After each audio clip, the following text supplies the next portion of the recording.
1990 لاند روفر ديفندر 4 أبواب كاستم، ماكينة LS3، السعر متوقع 160 ل 180.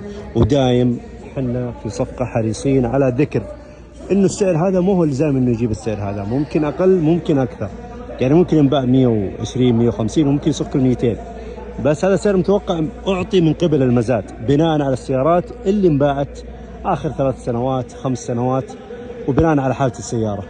الفايف ويندو جميل، البيك اب هذا مزاد يوم الجمعة غدا يا اخوان، داخلية لون احمر.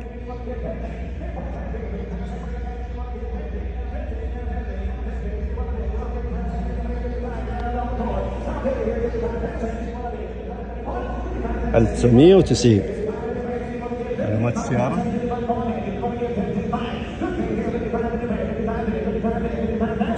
LS3 420. اي سؤال اي استفسار حياكم الله.